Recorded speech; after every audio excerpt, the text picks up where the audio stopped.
Esto que vas a escuchar no es ficción, son 8 testimonios contados en primera persona por las personas que los vivieron. Nombres cambiados, todo lo demás, real.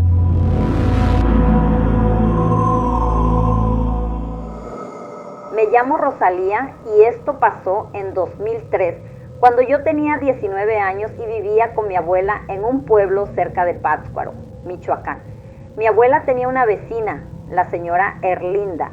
Vivía sola en una casa al final de la calle, una casa de adobe con un patio lleno de plantas que nadie sabía nombrar. Nunca la vi en misa, nunca la vi en el mercado antes de las 10 de la mañana. Salía solo de noche, decía mi abuela, a recoger lo suyo. Yo no le tenía miedo. Era una viejita chaparrita, encorvada, que siempre traía un rebozo negro aunque hiciera calor. Un día mi mamá se enfermó, fiebre que no bajaba, vómito, y el doctor del pueblo no encontraba nada. Mi abuela, desesperada, me mandó a buscar a Erlinda. Toqué su puerta al anochecer. Ella abrió antes de que yo terminara de tocar, como si ya supiera que iba a llegar.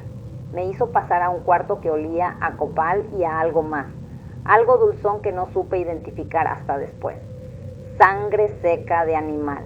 Me pidió una prenda de mi mamá, le llevé un rebozo, lo puso sobre una mesa, encendió 3 velas negras y empezó a rezar, pero no era ningún rezo que yo conociera, palabras que no eran español, que no eran purépecha tampoco, o al menos no el purépecha que yo había escuchado toda mi vida. En un momento se detuvo, me miró fijo y me dijo: alguien le hizo esto a tu mamá, alguien que come en tu mesa. Yo no le creí, pensé que era una loca hablando disparates. Me dio un manojo de hierbas y me dijo que las sirviera y se las diera a mi mamá esa misma noche y que no le contara a nadie de la familia que había ido con ella. Mi mamá mejoró en 2 días. El doctor dijo que fue cosa del cuerpo, que se resolvió solo. Mi abuela no dijo nada, solo apretó los labios. 3 semanas después, mi tía Consuelo, hermana de mi papá, dejó de venir a la casa. Según supimos después, meses más tarde, fue ella quien le había estado echando polvos a la comida de mi mamá, por una herencia de un terreno que mi mamá iba a recibir. Nunca lo admitió, pero dejó de hablarnos para siempre, y se fue del pueblo sin decir a dónde. Yo volví a buscar a Erlinda para agradecerle. Ya no vivía nadie en esa casa.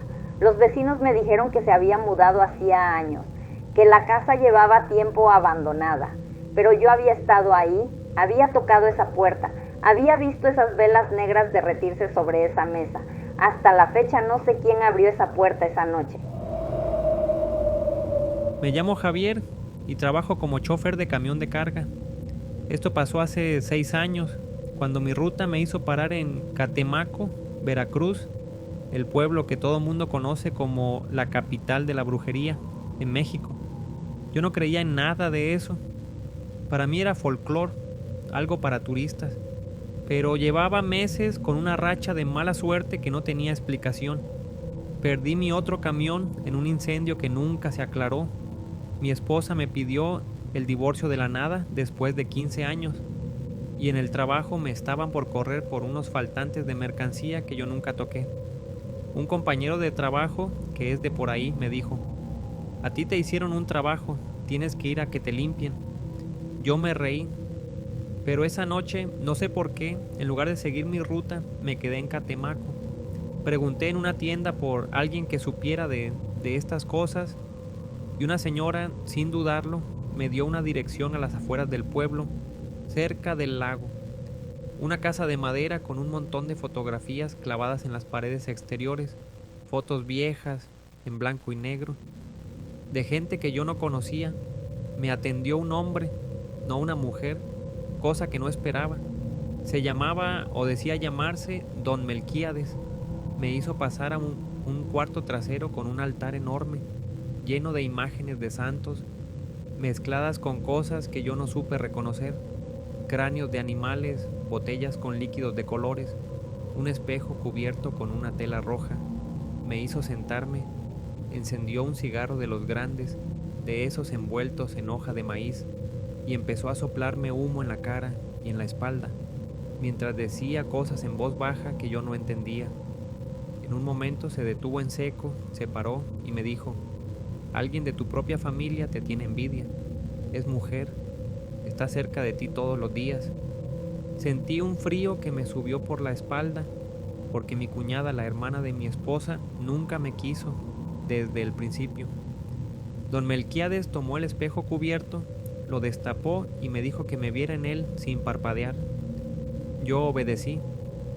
Por un segundo, juro que fue solo un segundo, vi detrás de mi propio reflejo una figura de mujer parada en la puerta del cuarto.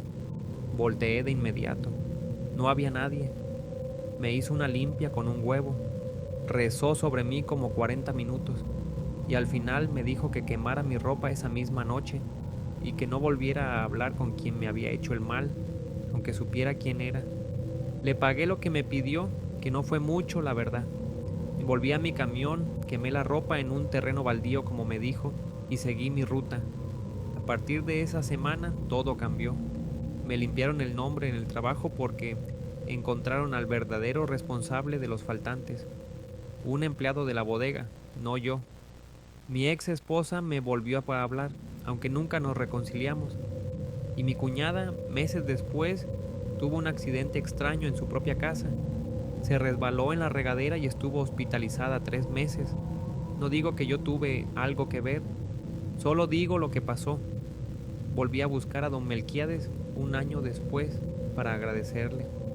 La casa de madera junto al lago ya no estaba. En su lugar había un terreno vacío, con la hierba crecida, como si nunca hubiera habido nada construido ahí. Me llamo Fernanda y esto me lo contó, en realidad, mi propio padre. Pero yo también lo viví de niña, así que lo cuento como algo mío. Somos de la Sierra Mix, Oaxaca. Mi bisabuela tenía una hermana, la tía Eulalia, a la que en la familia nunca se le mencionaba por su nombre completo delante de los niños. Le decían simplemente la tía y bajaban la voz cuando lo hacían. Según mi papá, la tía Eulalia era nahual. En muchos pueblos de Oaxaca se cree que hay personas, generalmente mujeres mayores, que tienen el poder de transformarse en animales durante la noche, casi siempre en lechuzas o tecolotes. No es lo mismo que una bruja de ciudad. Es algo más viejo, algo que viene de antes de que llegaran los españoles. Cuando yo tenía como 8 años, pasábamos las vacaciones en el pueblo, en la casa de mi abuela. Una noche escuché un ruido en la ventana de mi cuarto, un raspar de algo contra el vidrio. Me asomé y vi una lechuza enorme, más grande de lo normal, parada en el marco de la ventana mirándome fijo. No se movía, no parpadeaba, solo me veía. Grité y llegó mi abuela. Cuando ella vio la lechuza, en lugar de espantarla, le habló directamente, en mixe, con un tono que yo nunca le había escuchado, mitad respeto, mitad regaño. La lechuza se quedó un momento más, y luego se fue volando. Al día siguiente supimos que la tía Eulalia había amanecido enferma, con fiebre y con el cuerpo lleno de moretones, como si se hubiera caído desde muy alto. Mi abuela nunca me lo explicó directamente, pero mi papá, años después, me contó que en el pueblo existe la creencia de que si uno logra herir a la lechuza durante la noche, con sal, con una tijera abierta en cruz debajo de la ventana, o incluso solo reconociéndola en voz alta y nombrándola, esa herida aparece en el cuerpo de la persona al día siguiente. Mi abuela, esa noche, no hirió a la lechuza, solo la nombró, y aún así, la tía amaneció lastimada. La tía Eulalia murió cuando yo tenía 14 años. En su velorio, una señora mayor del pueblo, que no era familia nuestra, se acercó a mi abuela y le dijo solamente: «Ya puede volar tranquila, ya no va a molestar a nadie». Mi abuela solo asintió. Yo hasta la fecha, cuando estoy en el pueblo y escucho una lechuza cantar cerca de la casa por la noche, no puedo evitar quedarme completamente quieta esperando a que se vaya. Me llamo Ana y viví esto en 2015, en un edificio de Tlatelolco, Ciudad de México, en uno de los conjuntos que se reconstruyeron después del temblor del 85. Renté un departamento barato, demasiado barato para la zona, en un 3er piso. La señora que me lo rentó, la casera, me advirtió una sola cosa antes de darme las llaves: no le abras la puerta a nadie después de las 11 de la noche, sin importar quién diga ser. Yo pensé que era una precaución normal, de esas que dan las mamás preocupadas por la inseguridad de la ciudad. No le di importancia. Como al mes de vivir ahí empezó a pasar algo raro. Cerca de las 11:30 de la noche tocaban a mi puerta. 3 golpes, siempre 3, ni uno más ni uno menos. La primera vez pregunté quién era. Una voz de mujer, muy bajita, casi un susurro, dijo mi nombre completo. No el nombre que uso normalmente, sino mi nombre completo, con los 2 apellidos, como aparece en mi acta de nacimiento. No abrí. Me quedé sentada en la cama, con la luz apagada hasta que dejé de escuchar nada. Esto se repitió cada 2 o 3 noches durante casi 2 meses. Siempre los 3 golpes, siempre cerca de las 11:30, siempre mi nombre completo susurrado del otro lado. Un día me animé a preguntarle a la casera qué era eso. Ella se puso pálida y me contó que, según los vecinos más viejos del edificio, en los años 80 había vivido ahí una mujer a la que acusaban de brujería, de hacer trabajos para la gente del barrio, cobrando favores y dinero. Un día desapareció sin dejar rastro, sin que nadie supiera bien qué pasó. Desde entonces, cada cierto tiempo, algún inquilino nuevo del edificio reporta los mismos 3 golpes en la puerta cerca de la medianoche y su nombre susurrado desde el pasillo. Le pregunté qué pasaba si uno abría la puerta. Me dijo que no sabía, que nadie en el edificio lo había hecho, hasta donde ella sabía, o al menos nadie que se hubiera quedado a contarlo. Yo aguanté 4 meses más en ese departamento, siempre sin abrir. Al final me cambié, no tanto por miedo, ya me había acostumbrado, de alguna forma horrible, sino porque una noche los golpes ya no fueron 3, fueron muchos, seguidos, como si alguien golpeara con desesperación y la voz ya no susurraba mi nombre con calma. Lo repetía una y otra vez, cada vez más fuerte, hasta casi gritarlo. Esa noche no dormí. Al día siguiente empecé a buscar dónde mudarme. Me llamo Osvaldo y soy pescador, de la isla de Chiloé, en el sur de Chile. Lo que voy a contar lo sabe todo mi pueblo, aunque casi nadie quiere hablarlo con forasteros. En Chiloé existe la leyenda del Recta Provincia, una sociedad secreta de brujos que, según se dice, todavía opera hasta el día de hoy desde una cueva escondida en algún lugar de la isla. No es cuento de niños. Hay familias enteras que evitan ciertos caminos de noche por esto. Cuando yo tenía 23 años, mi hermano mayor, Cristóbal, empezó a juntarse con un grupo de hombres que nadie conocía bien, que llegaban al pueblo cada cierto tiempo y luego desaparecían durante semanas. Mi mamá estaba angustiada. Cristóbal cambió, se volvió callado, dejó de salir a pescar con nosotros y empezó a tener dinero que nadie sabía de dónde salía. Una noche lo seguí. Sé que fue una estupidez, pero yo era joven y estaba asustado por él. Lo vi caminar hacia el interior de la isla, lejos de cualquier camino conocido, hasta un sector de bosque cerrado que en el pueblo llaman el Monte Prohibido. Ahí me quedé atrás, porque el miedo me ganó, pero alcancé a ver, a lo lejos, una luz que salía de la tierra como si hubiera una entrada oculta entre las raíces de los árboles. Escuché cantos, algo entre rezo y música, en un idioma que no reconocí, ni español ni mapudungun. Y sentí, más que vi, que había mucha gente ahí abajo. Volví corriendo a la casa. No le conté a nadie lo que había visto, ni siquiera a mi mamá, porque en Chiloé se dice que quien ve algo del Recta Provincia y lo cuenta, se enferma sin remedio, o algo peor le puede pasar a su familia. Cristóbal desapareció por completo 3 meses después. Nunca se encontró su cuerpo, ni rastro de él. La policía lo dio por desaparecido en el mar. Un accidente de pesca, aunque nunca apareció ni un pedazo de su bote. Han pasado más de 20 años. Cada cierto tiempo, cuando voy a pescar de madrugada por esa zona de la costa, cerca del Monte Prohibido, juro que veo una figura parada en la orilla, mirando hacia el mar, con la forma de mi hermano.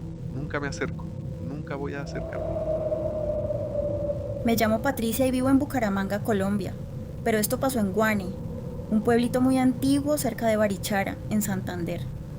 Fuimos de paseo con mi esposo y mi suegra a pasar un fin de semana ahí, hace unos 4 años. Nos hospedamos en una casa colonial que rentaban como posada, con un patio central lleno de plantas y un pozo viejo que ya no se usaba. La señora que administraba la posada nos contó la primera noche que el pueblo tenía fama de brujerías, cosa de siglos, desde la época colonial, cuando ahí se juzgaba y castigaba a mujeres acusadas de hechicería. Nos lo dijo como anécdota turística, sin darle mayor peso, y todos nos reímos. Esa misma noche, como a las 2 de la mañana, me desperté porque sentí que alguien estaba parado junto a la cama, del lado donde dormía mi suegra, en la cama de al lado. Abrí los ojos y vi una silueta de mujer vestida con lo que parecía una falda larga antigua, de pie, completamente inmóvil, mirando hacia mi suegra dormida. Quise gritar y no pude. Sentí como si algo me apretara el pecho. Cerré los ojos con fuerza, y cuando los volví a abrir, la figura ya no estaba. A la mañana siguiente, mi suegra amaneció con la boca torcida de un lado, como si hubiera sufrido un pequeño derrame, aunque los médicos, después, no encontraron ninguna causa médica clara. Tardó casi 2 semanas en recuperar el movimiento normal de la cara. Le conté a la dueña de la posada lo que había visto. Ella, sin sorprenderse mucho, me dijo que esa habitación había tenido visitas antes y que algunos huéspedes habían pedido cambiarse de cuarto en mitad de la noche sin dar explicaciones. Me dijo que se decía que una de las mujeres acusadas de brujería en la época colonial había sido encerrada y había muerto en una casa de esa misma calle, y que todavía andaba buscando a quien acusarla. No volvimos a esa posada, y mi suegra, hasta hoy, no quiere ni escuchar mencionar el nombre de Juan. Me llamo Ramón y soy de un paraje rural cerca de Cafayate, en la provincia de Salta, Argentina. En el campo, todos crecimos escuchando de la luz mala, una luz que aparece de noche en el monte, y de la vieja del cerro, una mujer que, según cuentan los más antiguos, es una bruja que cambia de forma y aparece a los caminantes solitarios para ofrecerles tratos que después se cobran caro. Yo no le daba crédito a nada de esto hasta una noche de 2011, cuando volvía a caballo de la casa de un vecino, por un camino que conocía de memoria desde niño. A eso de las 10 de la noche vi una luz, del tamaño de una pelota grande, de un color azulado, flotando a poca distancia del suelo, como a 100 metros del camino. Mi caballo se puso muy nervioso, no quería avanzar. La luz empezó a moverse, no como el fuego, que titila y se apaga, sino con un movimiento parejo, como si alguien la llevara caminando. Se fue acercando al camino, despacio, y entonces la vi, una mujer mayor, vestida de negro, parada justo donde antes estaba la luz, como si la luz se hubiera convertido en ella. No caminó hacia mí, solo se quedó ahí, mirándome. Me dijo, con una voz rara, que sonaba como si vinieran varias voces al mismo tiempo, que me iba a ir muy bien si le daba algo mío. No entendí bien a qué se refería, y no me quedé a preguntar. Espoleé al caballo y salí a todo galope, sin mirar atrás, hasta llegar a mi casa. Tuve fiebre esa noche y al día siguiente. Mi abuela, cuando le conté, se persignó y me hizo tomar un té de ruda, y me dijo que había tenido suerte de no haberme bajado del caballo, porque a los que se bajan, la vieja se los lleva un tiempo, y cuando vuelven, ya no son los mismos. Conozco a 2 personas más del paraje que cuentan historias parecidas, siempre en ese mismo tramo de camino, siempre de noche. Ninguno de nosotros vuelve a pasar por ahí después de la puesta del sol. Me llamo Guadalupe y trabajo cerca del mercado de Sonora, en el centro de la Ciudad de México, el mercado que todo mundo conoce por vender cosas de brujería, animales, hierbas y trabajos de todo tipo. Yo llevaba años yendo ahí solo a comprar hierbas para cocinar, sin creer mucho en lo demás. Pero hace 5 años, mi hija menor, Daniela, empezó a tener terrores nocturnos muy fuertes, todas las noches, a la misma hora, la 1 de la mañana. Despertaba gritando, empapada en sudor, diciendo que una señora sin cara se sentaba en su cama. Fuimos con 3 doctores distintos. Ninguno encontró nada. Una vecina, ya cansada de vernos así, me llevó a una de las locatarias del mercado, una señora que tiene un puesto al fondo, de las que llevan generaciones en el oficio. La señora, sin que yo le contara casi nada, me dijo apenas verme entrar: traes a una niña con mal de ojo fuerte, pero esto no es de ojo, esto es trabajo hecho a propósito. Me preguntó si alguien nuevo se había acercado mucho a mi hija en los últimos meses. Pensé de inmediato en la nueva pareja de mi cuñado, una mujer que desde que llegó a la familia trataba a mis hijas con un cariño exagerado, casi forzado. Me vendió un huevo especial, una vela roja gruesa y un manojo de ruda y pirul, y me explicó paso a paso cómo hacer una limpia completa a mi hija durante 7 noches seguidas, siempre a la misma hora en que empezaban los terrores. La primera noche, al tronar el huevo en un vaso de agua después de pasarlo por el cuerpo de Daniela, el agua se puso completamente negra, casi como tinta, con una especie de burbuja en forma de ojo en el centro. Se me revolvió el estómago con solo verlo. Seguimos las 7 noches al pie de la letra. La última noche Daniela durmió completa por primera vez en meses. Los terrores no volvieron. No volví a invitar a esa mujer a mi casa, con cualquier pretexto que se me ocurría. Ella dejó de insistir en ver a mis hijas después de un tiempo, casi como si supiera que ya no tenía caso. Sigo yendo al mercado de Sonora, pero ahora ya no lo veo como cualquier mercado. Me llamo Ignacio y esto le pasó a mi familia en Tepoztlán, Morelos, un pueblo que, como Catemaco, también tiene fama de brujería, aunque menos conocida fuera de México. Mi madre tenía una comadre, la señora Petra, que era la madrina de bautizo de mi hermana. Se llevaban bien desde jóvenes, hasta que mi papá le negó un préstamo grande a un hijo de la señora Petra, que quería poner un negocio y no tenía cómo pagarlo. Desde ese día la relación se enfrió por completo. Meses después, mi papá empezó a tener un dolor en el pecho que ningún cardiólogo lograba explicar. Le hicieron todos los estudios posibles. El corazón estaba perfectamente sano según los aparatos, pero él decía sentir como si algo apretara desde adentro, sobre todo de noche. Mi abuela paterna, que ya no vive, fue quien reconoció los síntomas. Dijo que eso se llamaba aire de brujería en el pueblo y que alguien le había hecho un trabajo con la intención de que se le fuera cerrando el corazón poco a poco. Fuimos con un señor mayor, curandero reconocido en Tepoztlán, que vivía casi hasta arriba del cerro del Teposteco. Nos hizo subir a pie, casi 1 hora de camino, porque según él, los trabajos fuertes no se curan cómodo. Cuando llegamos, ni siquiera dejó que mi papá terminara de explicar los síntomas. Le dijo: a ti te anda queriendo 3 personas al mismo tiempo, pero solo una lo está logrando. Empezó una limpia con un manojo enorme de hierbas y humo de copal, y en cierto momento sacó de la boca de mi papá, o eso pareció, un hilo negro enredado que quemó de inmediato en una fogata pequeña que tenía preparada.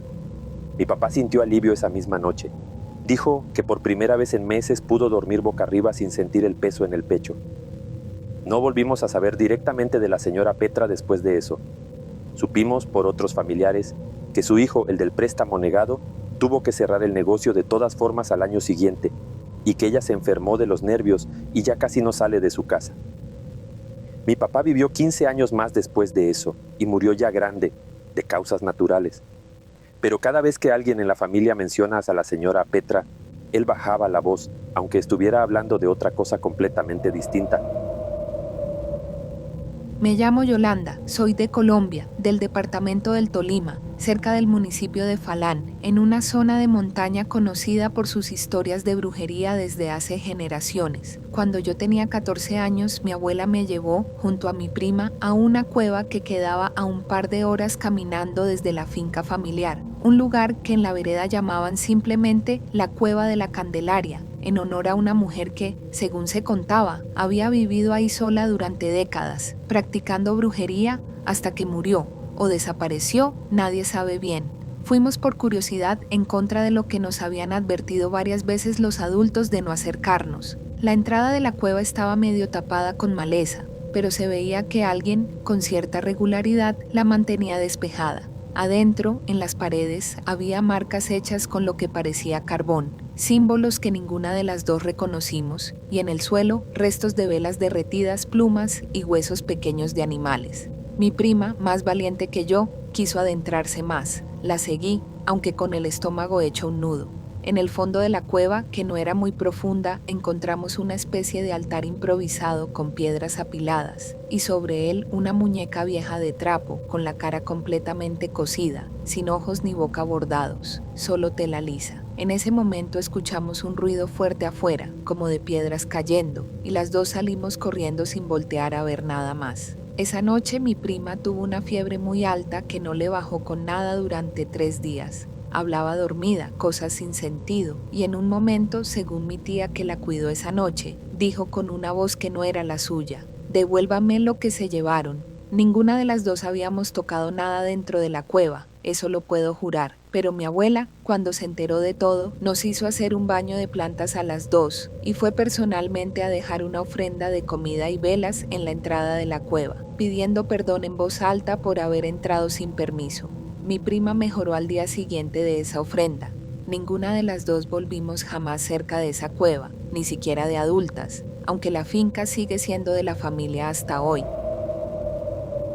Me llamo Eduardo y esto lo viví en el estado de Puebla, en un pueblo cercano a Cholula hace unos 8 años, cuando fui contratado para hacer trabajos de albañilería en una casa antigua que una familia de la Ciudad de México acababa de heredar. La casa había pertenecido a una tía abuela de los dueños actuales, una mujer que, según nos contaron de pasada, se dedicaba a cosas raras y vivió ahí sola hasta su muerte, ya muy anciana. La familia quería remodelar la casa para venderla. Lo primero que noté al entrar a trabajar fue que todos los espejos de la casa, y había varios en casi cada cuarto, estaban cubiertos con telas oscuras, amarradas con cordón, como si alguien se hubiera tomado el trabajo de sellarlos bien para que no se destaparan solos. Le pregunté a los dueños si los podíamos quitar para la remodelación. Nos dijeron que sí, sin darle importancia. Uno de mis compañeros, el más joven del equipo, destapó uno de los espejos del pasillo sin avisarle a nadie, solo por curiosidad mientras estábamos comiendo. Cuando volvimos a trabajar, lo encontramos sentado en el suelo, pálido, sin poder hablar bien, temblando. Cuando por fin pudo contarnos, dijo que al destapar el espejo había visto, por un instante, el reflejo de una mujer mayor parada justo detrás de donde él estaba, aunque él estaba completamente solo en el pasillo. Volvimos a cubrir el espejo esa misma tarde, aunque ya no con la misma tela, sino con una nueva que compramos en el pueblo, porque la original había desaparecido y nadie de nosotros la había movido de donde estaba tirada en el suelo. Terminamos el trabajo de la remodelación, pero por acuerdo de todo el equipo, decidimos dejar los espejos originales cubiertos y en su lugar instalamos espejos nuevos, comprados, en las paredes donde los dueños los pedían. A los espejos viejos, todavía tapados, los guardamos en un cuarto que ya no se usa al fondo del terreno. Mi compañero dejó el oficio de la construcción como 1 año después de eso. No volvió a hablar del tema conmigo, pero cada vez que coincidimos en algún lado, evita cualquier casa que tenga muchos espejos y prefiere quedarse afuera si puede. Hasta aquí las historias de esta noche. Si vives en México, Chile, Colombia, Argentina o en cualquier otro lugar y algo parecido a esto te pasó alguna vez, ya sabes dónde encontrarnos. Escríbenos tu historia. Puede que, sin que lo sepas todavía, en unos meses también termine aquí, en este canal. Esto fue Paranoia Nocturna. Nos vemos en la próxima.